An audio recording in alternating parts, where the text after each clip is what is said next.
Welcome to the deep dive. We're here to really get into the big ideas, cut through the noise and give you that synthesized knowledge you need. Today, we're tackling a pretty big one, manifestation. Yeah, manifestation. It's definitely a term that carries, well, a lot of baggage, doesn't it? It really does. You've got the pop culture version, things like The Secret, the law of attraction, very spiritual, sometimes new agey. But then you also see threads of it in, serious psychology, goal-setting mindset. Right, and that's the core tension we need to hit right away, because that popular idea, think about a Porsche and it appears. Well, our sources point out that psychological scientists often call that pseudoscience because it's just not based on the scientific method, right? You can't test it reliably. Exactly. And that caution is, well, it's important, definitely warranted. Yeah. So our mission here is to sift through all that, to define manifestation in a way that's actually useful, let's say, the conscious creation of the circumstances and outcomes for a fulfilling life. We'll look at both the science-based stuff and some of the spiritual ideas from the sources, but focus on, what seems to actually work. Okay, I like that. The conscious creation of circumstances. Cool. So let's unpack the mechanism behind that. Because the science angle isn't magic, is it? It sounds like it's about belief driving action. Precisely. It all starts there. The sources really highlight the work of Dr. Carol Dweck on the growth mindset. That's foundational. Mindset. Rep. And it's not just, feeling positive. It's the actual belief that you can develop your abilities.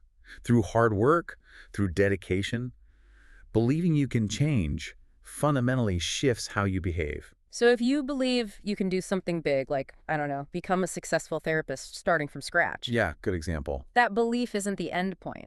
It's the fuel. It's the starting fuel, exactly. The belief that you can build that practice makes you do the hard things. Applying to grad school, the networking, finding mentors, getting through licensure. All of it. Without that belief, those steps seem impossible, insurmountable. So you don't even start. The action relies on the belief. Okay, that makes sense. But then why use the word manifestation if it really boils down to action and effort? Why not just call it, discipline or goal setting? That's a really good question. I think manifestation captures something more, which is how that belief framework changes your perception. This ties into the self-fulfilling prophecy concept. Right. Our expectations tend to get confirmed not by magic, but because we act in ways that bring them about. Yeah. And we interpret ambiguous things through the lens of our expectations. So you kind of create your own reality loop. If I wake up thinking, today's going to be awful, I'm basically looking for proof. Yeah. That slow elevator isn't just slow. It's like evidence the universe hates me today. Exactly. You might miss opportunities, interpret neutral comments negatively. Yeah. It feeds itself. But flip that. Someone expecting positive things. They tend to be more optimistic, proactive. And the sources are clear on this. Positive, proactive people attract more opportunities, better connections. Why? Because people like being around them. They want to help someone who's passionate and putting in the work. So it's social capital, really, not some mystical force pulling things towards you. Pretty much. Yeah. It's a very logical outcome of your mindset and actions influencing your social world. Yeah. Proactive, not passive. Okay, that lands well. It's grounded. So if you want to actually use this scientific approach, you can't just jump to action. The sources really stress the internal work first. And the very first, often hardest step, getting crystal clear on what you actually want. Yeah, that sounds simple, but it's surprisingly tricky. Like, I want more money is easy to say, but what does that mean? Security, freedom. What's the real goal? Exactly. It takes digging. The sources offer a few tools here. First, mindful meditation. Okay. And not just for chilling out. It helps quiet the noise, all the cultural messages about what you should want. It lets you hear your own voice, figure out your actual needs versus learned desires, boosts self-awareness. Right, cuts through the static. What else? Well, if meditation feels a bit too internal, there are external tools, like literally creating a vision board. The classic vision board. Yeah. The act of finding images, putting them together, it makes the desires concrete. It's a kind of cognitive commitment. Makes sense. And maybe the simplest, just talking it out with a friend you trust, or even journaling, putting formless desires into actual words that forces clarity. You start figuring out what you do want by saying what you don't want. Yeah, I find that really helpful. Saying it out loud makes it real. But sometimes when you try to define that goal, bam, fear hits you. Oh, absolutely. Fear is a huge block, according to the sources. Yeah. Wanting to start a business, but terrified of failing. of losing money. Or wanting to move, but scared of being alone. Exactly. And just saying, ignore the fear, well, that doesn't usually work, does it? Not for me, no. The sources suggest being gentler with fear. It's not necessarily a sign you're on the wrong track. It might just be a signal that you need even more clarity. Using fear for clarity. How does that work? Seems backward. Well, think about it. If the fear is, I'm scared of failing because I'll lose my security, what have you just identified? The real need is security. Exactly. Yeah. So maybe the primary goal isn't the business itself, but the feeling of security. Yeah. If launching the business jeopardizes that core need right now, maybe you need a stronger safety net first. Or maybe you need a different goal that aligns better with security right now.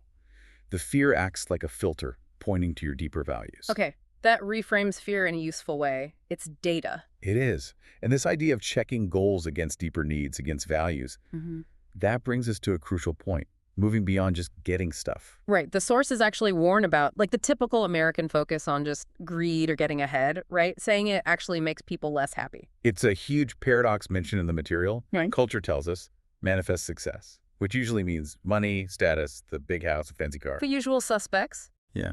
But then people get those things, and they feel empty, hollow, because they manifested a want, maybe, but missed the underlying need. So the advice is shift focus. Forget the shiny objects for a second and figure out the feeling you're really after. Precisely. Yeah. Are you manifesting the huge house because you genuinely need the space, or is the real unmet need something like status, attention, a feeling of security? The goal should be the emotional state. Instead of manifest a raise, maybe try manifest financial security so I can pursue my passion project. See the difference? One's external, the other is internal, rooted in need. That feels much more meaningful, grounded. So before taking action, run the goal through a sort of values checklist. The sources give some good reflection questions. Okay, like what? Things like, is this what I truly need to be happy and fulfilled? Not just want, but need. Okay, need versus want. How specifically will getting this improve my life, my emotional state, my sense of meaning? Really making you connect the dots. Does it actually feel right for me? Gut check. Does it align with my core values? And crucially, will pursuing this harm me or anyone else? An ethical check.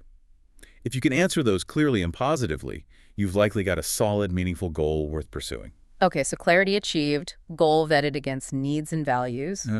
Then we move to the external part, putting it out there. Yes. And that means basically honesty and communication. How does talking about it help manifest it? Seems counterintuitive if you believe in secret wishing. Well, two main ways based on the sources. First, if you find yourself really reluctant, like actively unwilling to talk about your goal, say a career change, that's often a giant red flag, meaning something's probably off. The goal might be wrong for you deep down, misaligned with those values we just talked about. Your gut is resisting. Okay, internal conflict showing up.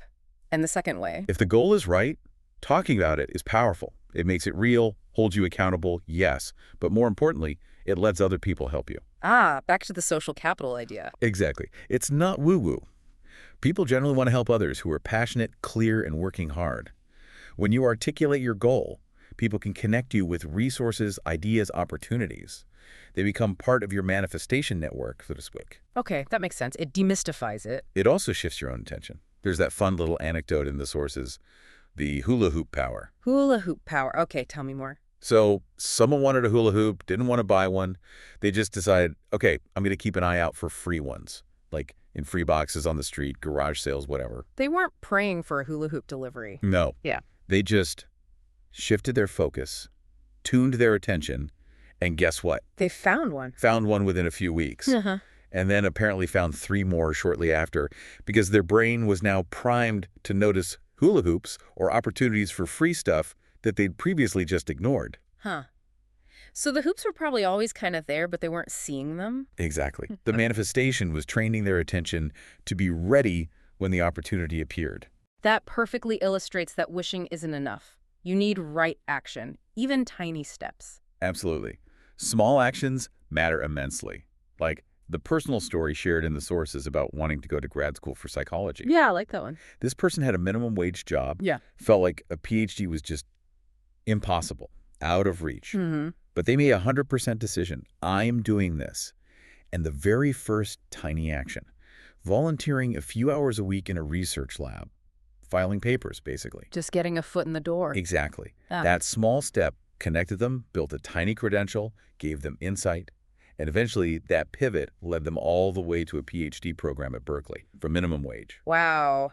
That's powerful. Small step, huge outcome, driven by that initial decision and clarity. And that connects to visualization, which the sources still see as useful, but maybe not how people think. Not just daydreaming about the Porsche again. Right. It's more about feeling the outcome. Close your eyes, take deep breaths, and try to genuinely feel what success in that goal feels like. The relief of financial security, the joy of the thriving business. An emotional rehearsal. Yes. Yeah. And if that visualization feels off, if it doesn't bring peace or a sense of rightness, the sources call that a giant red flag. It's your intuition, your emotional GPS, telling you to maybe reconsider the path. Okay, interesting. A check-in tool. Now, before we finish up, we should probably touch on the more spiritual side again, because many people do frame this as energy. Right, the vibe aspect. Yeah. For a lot of people, manifestation is about exuding positive energy, having a high vibe, and that magnetic quality like attracts like. Which psychology doesn't directly study as energy, but... But we can't just dismiss the framework if it helps people. And honestly, whether you call it shifting your energy or changing your thought patterns and emotional state, yeah. the practical requirements end up looking very similar, don't they? Yeah. Clarity, optimism, focus, action. Right. If thinking about it as raising my frequency helps someone maintain that necessary optimism and proactivity, then functionally, it's working for them. It's a helpful metaphor. And maybe that feeling of being in sync. Exactly. That connection to physics, everything is energy. Right. Frequencies can synchronize. That might explain why successful manifestation sometimes feels like flowing with the world. Opportunities just seem to line up. Things feel easier. But that synchronicity, that flow, it doesn't usually happen overnight. Patience is key. Oh, hugely. Manifestation, especially for big goals, takes time. It takes work. It often involves real self-growth along the way. Think about trying to remember a name. You try so hard, rack your brain, nothing. Yep, happens all the time. Then you stop trying, relax, do something else, and boom, it pops into your head. Right, when you let go. Holding the goal, the intention, deep down, keeps your subconscious focused, keeps your attention primed.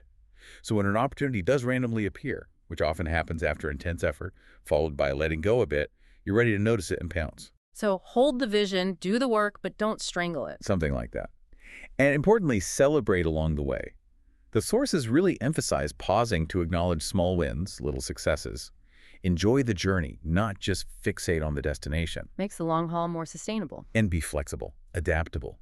Sometimes the path throws up an unexpected opportunity that's actually better than your original manifested goal.